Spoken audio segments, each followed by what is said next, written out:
حضرت عثمان غنی رضی اللہ تعالیٰ عنہ کے گھر کا محاصرہ کیا، اللہ کھانا پینا بند کر دیا اور پانی بند کر دیا، بہت زیادہ۔ حضرت عثمان غنی رضی اللہ تعالیٰ عنہ اس کی وجہ سے بہت دقت کا شکار تھے، پانی نہیں پہنچ سکا۔ حضرت علی رضی اللہ تعالیٰ عنہ نے آپ تک پانی پہنچایا، جب آپ کو پتہ چلا کہ آپ کے وہ پانی بند کیا گیا اور آپ نے پانی ان تک پہنچایا اور مشقت کے ساتھ پہنچایا۔ چنانچہ علامہ احمد بن یحییٰ بلازری رحمہ اللہ وفات 279 ہجری انصاب الاشراف میں لکھتے ہیں یہی بات کہ حضرت عثمان غنی رضی اللہ تعالیٰ عنہ کان لا یشرب الا من فقیر فی داری، اللہ اکبر، آپ کے گھر کے باہر جو فقیر تھا اس سے پانی لیتے۔ اور جبیر بن مطعم کہتا ہے میں نے حضرت علی سے جا کر کہا کہ آپ کے علم میں کیا ہو رہا ہے؟ حضرت علی رضی اللہ تعالی عنہ نے پھر فوراً جب پتہ چلا تو آپ کے لیے پانی کا انتظام کیا۔ اسی طرح حضرت امام ابو زید عمر بن شبہ وفات 262 ہجری تاریخ المدینہ میں ذکر کیا ہے، سعید بن مسیب فرماتے ہیں اشرف عثمان علی الناس و محصور، حضرت عثمان غنی نے لوگ سے پوچھا کہ علی ہے؟ کہا جی نہیں ہے۔ کہا یہاں سعد ہے؟ کہا جی نہیں ہے۔ پھر آپ نے فرمایا کہ مجھ تک پانی پہنچا سکتا ہے؟ کسی نے پہنچایا۔ یہ خبر علی رضی اللہ تعالیٰ تک پہنچی تو آپ نے پانی پہنچایا، یعنی کچھ لوگ زخمی بھی ہوئے راستے میں لیکن آپ نے پانی حضرت عثمان غنی رضی اللہ خدمت میں بھیج دیا۔ حضرت عثمان غنی رضی اللہ تعالیٰ پر ایک وقت ایسا بھی آیا کہ آپ نے اپنے گھر سے باہر نکل کے اور یعنی چھت کی طرف آ کر آپ نے اعلان فرمایا کہ تم میرے بارے میں جانتے نہیں میں کون ہوں۔ اس کی تفصیلی عبارت حضرت حافظ اماد الدین ابن کثیر دمشقی رحمہ اللہ وفات 774 ہجری نے البدایہ والنہایہ میں نقل کی ہے۔ پھر میں انی رابع اربعۃ نبی الاسلام، میں چوتھے نمبر پر وہ شخص ہوں جو اللہ کے نبی پر ایمان لایا۔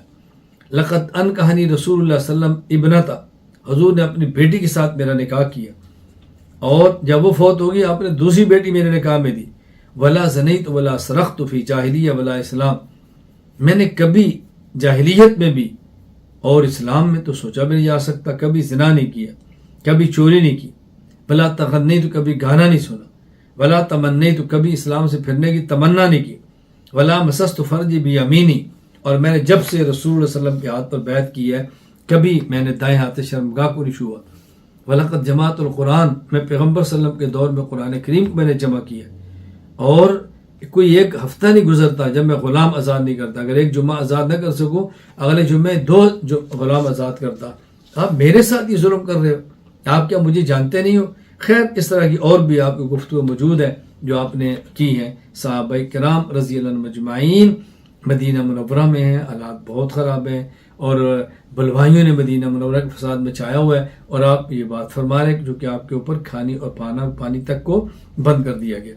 اب ان دنوں میں یعنی آپ کی تعجب کی بات ہے، علی موجود ہے، صحابہ موجود ہیں اور بڑے بڑے کبار صحابہ موجود ہیں، کیسے ہو رہا ہے؟ بات اچھی طرح سمجھے۔ میں چند دک واقعات پیش کرتا ہوں۔ حضرت عثمان غنی رضی اللہ تعالی عنہ کے لیے حضرت علی اور دیگر کبار صحابہ جان دینے کے لیے تیار تھے، لڑنے کے لیے تیار تھے، فوجوں ان کے پاس موجود، سب کچھ تھا۔ حضرت عثمان غنی رضی اللہ تعالیٰ عنہ کو تلوار نکالنے نہیں دیتے تھے کہ یہ آپ کے ذہن میں نہ آئے کہ حضرت عثمان غنی رضی اللہ تعالیٰ اتنے صحابہ کی موجودگی میں کیسے شہید ہو گئے؟ کیا ان کا دفاع کرنے والا کوئی نہیں تھا؟ بات اچھی طرح سمجھ لیں، دفاع کرنے والے تھے۔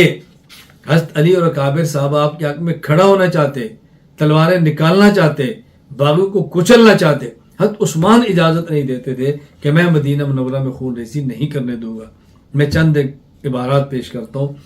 نمبر 1، ابو زید عمر بن شبہ وفات 262 ہجری تاریخ المدینہ میں کہتے ہیں حضرت علی رضی اللہ تعالی عنہ نے پیغام بھیجا حضرت عثمان غنی کی طرف، کیا ان معی 500 اللہ دارعن، حضور میرے پاس 500 لوگ موجود ہیں، جنگجو ہیں، فضلی مجھے آپ اجازت دیں، مجھے آپ اجازت دیں۔ فَأَمْنَعَنَّكَ مِنَ الْخَوْفِ، میں دیکھتا ہوں آپ پاس کیسے آپ تک پہنچتا ہے۔ فَإِنَّكَ لَمْ تُحْدِثْ شَيْئًا بَعْدَ التَّوْبَةِ يُسْتَحَلُّ بِهَا دَمُكَ، آپ نے کوئی ایسا جرم نہیں کیا کہ آپ کا خون حلال ہو، مجھے اجازت ہے۔ سوال فرماتا ہے جزیت خیر، اللہ آپ کو بہترین بدلہ دے۔ ما احب ان یحرق دما، اللہ اکبر دمن بسببی، میں نہیں چاہتا کہ مدینہ منورہ میں خون میری وجہ سے بھائی، علی یہ کام نہیں کرنا۔ حضرت زبیر بن عوام رضی اللہ تعالیٰ عنہ، زبیر بن عوام رضی اللہ تعالیٰ عنہ، امام ابو زید عمر بن شبہ وفات 262 ہجری، تاریخ مدینہ میں لکھتے ہیں کہ حضرت زبیر بن عوام رضی اللہ عنہ نے پیغام بھیجا اور عرض کیا ما احب کہ مجھے آپ اجازت دیں، فرمایا ما احب ان یحرق دم، اللہ اکبر، فی سببی، میں نہیں چاہتا کہ میری وجہ سے مدینہ منورہ میں خون بہے، لہٰذا میں اس کی اجازت نہیں دیتا۔ حضرت مغیرہ بن شعبہ رضی اللہ تعالیٰ عنہ نے پیغام بھیجا، امام ابو عبداللہ احمد بن محمد بن حنبل رحمہ اللہ وفات 241 ہجری، مسند احمد میں روایت نقل کرتے ہیں کہ مغیرہ بن شعبہ حضرت عثمان خدمت میں آئے اور کہا انک امام العامہ، آپ امام ہیں، وقد نزل بک ما ترا، اور یہ کیا تکلیفیں آپ کو دی جا رہی ہیں، وإنی عارض علیک خصالا ثلاثہ، میں آپ کی خدمت میں 3 باتیں پیش کرتا ہوں، آپ 3 میں سے جو چاہیں پسند فرما لیں۔ نمبر 1، آپ چاہیں تو باہر نکلیں، باغی کو کچل دیں اور ہم آپ کے ساتھ موجود ہیں، طاقت بھی ہے، قوت بھی ہے، آپ فرمائیں۔ اما ان تخرج فتقاتلهم فإن معك عددا وقوة وانت على الحق وهم على الباطل۔ نمبر 2، آپ اجازت دیں، ہم یہ سامنے والے کے بجائے گھر کے پیچھے سے دروازہ نکالتے ہیں اور آپ وہاں سے سواری پر سوار اور مکہ مکرمہ چلے جائیں، یہ لوگ مکہ مکرمہ میں آپ پر ہاتھ نہیں اٹھا سکیں گے۔ وَإِمَّا إِن نَخْرِقَ لَكَ بَابًا سِوَى الْبَابِ الَّذِي هُمْ عَلَيْهِ فَتَقْعُدَ عَلَى رَوَاحِلِكَ فَتَلْحَقْ بِمَكَّةَ فَإِنَّهُمْ لَن يَسْتَحِلُّوكَ وَأَنْتَ بِهَا۔ نمبر 3، آپ شام چلے جائیں، حضرت معاویہ وہاں موجود ہیں، اہل شام آپ کے ساتھ ہیں، کوئی آپ کو کچھ نہیں کہہ سکتا۔ وَإِمَّا أَن تَلْحَقْ بِالشَّامِ فَإِنَّهُمْ أَهْلُ الشَّامِ وَفِيهِمْ مُعَاوِيَةُ، کہا کہ اہل شام تو اہل شام ہیں، آپ کا دفاع کریں گے، معاویہ وہاں موجود ہیں۔ اور عثمان نے کیا جواب دیا؟ فرمایا دیکھو جہاں تک تعلق ہے نا ان کے خلاف لڑنے کا، یہ تو نہیں ہوگا، میں نہیں چاہتا کہ میں اس امت کا پہلا شخص ہوں جو اللہ کے پیغمبر صلی اللہ علیہ وسلم کے شہر میں امت کا خون بہائے، میں نہیں چاہتا۔ اما انا اخرج فاقاتل فلن اکون اول من خلف رسول اللہ صلی اللہ علیہ وسلم فی امتی بسفک الدماء۔ نمبر 2، میں مکہ چلا جاؤں، فرمایا نا، یہ بھی نہیں ہو سکتا۔ کیوں؟ میں نے رسول اللہ صلی اللہ علیہ وسلم سے سنا کہ آپ نے فرمایا یلحد رجل من قریش بمکہ یکون علیہ نصف عذاب العالم، پہلا شخص قریش کا جو مکہ مکرمہ میں خون بہائے گا، دنیا کی آدھی آبادی کے عذاب اس کے سر پہ ہوگا۔ میں نہیں چاہتا کہ میں وہ شخص ہوں، ظاہر ہے وہاں جاؤں گا میری وجہ سے خون بہایا جائے گا، میں یہ بھی نہیں کرنا چاہتا۔ میں شام چلا جاؤں، فرمایا یہ بھی نہیں ہوگا۔ کیوں؟ فلن افارق دار ہجرتی و مجاورت رسول اللہ صلی اللہ علیہ وسلم، میں اللہ کے پیغمبر کے شہر کو نہیں چھوڑ سکتا اور حضور کے پڑوس کو نہیں چھوڑ سکتا، لہذا یہ نہیں ہو سکتا۔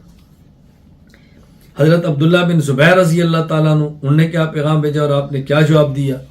امام ابو عبداللہ محمد بن سعد بغدادی رحمہ اللہ وفات 230 ہجری، الطبقات الکبریٰ لسعد میں فرماتے ہیں، عبداللہ بن زبیر کہتے ہیں میں نے عثمان سے کہا رضی اللہ عنہ، قاتلہم فواللہ لقد احل اللہ لک قتالہم، آپ لڑیں، خدا گواہ آپ کے ان کو مارنا جائز ہے، ہم آپ کے ساتھ ہیں۔ آپ نے فرمایا لا واللہ لا اقاتلہم ابدا، میں قطعاً ان کے خلاف نہیں لڑوں گا، قطعاً میں ان کے خلاف نہیں لڑوں گا۔ ہاں عثمان نے ایک بات فرمائی رضی اللہ تعالیٰ عنہ، فرمایا عثمان غنی نے کہ عبداللہ بن زبیر تم پہرا دو دروازے پر، اور یہ فرمایا کہ من کانت لی علیہ طاعہ فلیطع عبداللہ بن الزبیر، جو میری اطاعت کرتا ہے، جس کے ذمہ میری اطاعت ہے، عبداللہ بن زبیر کی اطاعت کرے۔ تم اتنا کرو کہ دروازے پر پہرا دو، باقی ان کے خلاف میں لڑوں گا نہیں۔ حضرت زید بن ثابت رضی اللہ تعالیٰ عنہ، انہوں نے حضرت عثمان غنی رضی اللہ عنہ خدمت میں آئے اور یہ عرض کیا، حاضر انصار بالباب، آپ کے ساتھ ہم کھڑے ہیں، دروازے پر ہیں، حکم فرمائیں۔ ان شئت کنا انصار للہ، 2 مرتبہ کا ہم انصار ہیں، ہم آپ کے ساتھ ہیں۔ فرمایا اما القتال فلا، اگر تمہارا مقصد ہے کہ میں لڑوں، یہ نہیں ہوگا۔ حضرت معاویہ بن ابی سفیان رضی اللہ تعالیٰ عنہ مدینہ منورہ میں، حافظ عماد الدین ابن کثیر دمشقی رحمہ اللہ وفات 774 ہجری البدایہ والنہایہ میں نقل کرتے ہیں کہ حضرت معاویہ رضی اللہ تعالیٰ عنہ حضرت عثمان غنی رضی خدمت میں حاضر ہوئے اور آپ نے ان سے عرض کیا کہ آپ تشریف لائیں میرے پاس، میں ساری تیاری کر دیتا ہوں، آپ تشریف لائیں۔ اللہ اکبر۔ فرمایا لا اختار بجوار رسول اللہ سوا، میں مدینہ کو نہیں چھوڑ سکتا۔ کہا جی پھر اجازت دیں میں لشکر لاؤں، ہم آپ ساتھ کھڑے ہوئے ان کو کچل کے رکھ دیں۔ فرمایا لا انی اخشى ان ازیق بہم بلد رسول اللہ اللہ صحابی من المہاجر والانصار، یا مہاجر انصار صحابہ موجود ہیں، میں مدینے کی زمین لڑائی کی وجہ سے ان پر تنگ نہیں کرنا چاہتا، یہ بھی نہیں ہوگا۔ حضرت معاویہ نے کہا یا امیر المومنین لتقتلن، فرمایا مجھے خدشہ ہے کہ اچانک آپ کے اوپر حملہ نہ ہو جائے، مجھے خدشہ ہے۔ حضرت عثمان نے فرمایا حسبی اللہ ونعم الوکیل، مجھے اللہ کافی ہے، اس سے میں نہیں ڈرتا، لیکن میں خون ریزی نہیں کروں گا۔ حضرت معاویہ رضی اللہ تعالیٰ تلوار لٹکائی، کمان اپنے ہاتھ میں تھی، مہاجر انصار صحابہ کے درمیان چلے گئے، وہ حضرت علی بھی ہیں، طلحہ بھی ہیں، زبیر بھی ہیں۔ آپ نے ان کو فرمایا، بڑی عجیب گفتگو فرمائی، فرمایا کہ تم عثمان غنی کا خیال رکھنا، حفاظت کرنا، یہ کہا، اور آپ بھی شام کی طرف روانہ ہو گئے۔ اب بتائیں حضرات صحابہ کرام تو بار بار کہہ رہے تھے، خود کو پیش کر رہے تھے، بلوائیوں کا بلوا کچلنا چاہ رہے تھے، لیکن عثمان غنی رضی اللہ تعالیٰ مدینہ منورہ میں خون نہیں بہانے دیتے، اس لیے آپ خاموش تھے، کسی کو آپ نے تلوار نہیں اٹھانے دی۔ ایک وقت آیا انہوں نے ان پر حملہ کیا، اور اس وقت آپ کے پاس کون موجود ہے؟ نائلہ، آپ کی بیوی۔ چنانچہ حافظ عماد الدین ابو الفدا اسماعیل ابن کثیر رحمہ اللہ وفات 774 ہجری البدایہ والنہایہ میں لکھتے ہیں وقامت نائلہ دونوں فقطع سیف اصابعہ، جب انہوں نے ان پر حملہ کیا تو آپ نے اپنے ہاتھ سے تلوار کو روکا، ان ظالموں نے آپ کی انگلیاں کاٹ کے رکھ دی۔ یہ بھی دفاع کر رہی ہیں، آپ کی اہلیہ بھی آپ کے ساتھ کھڑی ہیں۔ حسنین کریمین حضرت حسین حسن رضی اللہ تعالیٰ عنہما، حضرت علی رضی اللہ تعالیٰ عنہما نے ان کو فرمایا، حضرت علی رضی اللہ عنہ نے فرمایا کہ جاؤ تلوار لو اور عثمان کا پہرا ان کے دروازے پر جا کر دو اور کسی شخص کو اندر مت آنے دینا۔ حضرت زبیر نے اپنے بیٹے کو بھیجا، حضرت طلحہ نے اپنے بیٹے کو بھیجا، اور کئی صحابہ کرام نے اپنی اولاد کو بھیجا کہ جاؤ عثمان کے پہرا دو۔ امام عبد الرحمن بن ابو بکر السیوطی رحمہ اللہ وفات 911 ہجری تاریخ الخلفاء میں اس واقعے کو تفصیل سے ذکر فرمایا ہے۔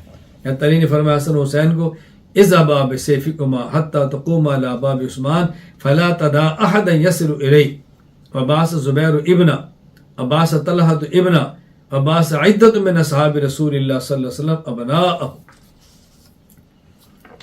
وجہ عثمان غنی رضی اللہ تعالیٰ عنہ، توجہ رکھنا، حضرت عثمان غنی رضی اللہ تعالیٰ عنہ لڑنے بھی نہیں دے رہے، خود لڑائی بھی نہیں کر رہے، اور بلوائیوں کے مطالبے پر آپ خلافت سے معزول بھی نہیں ہو رہے۔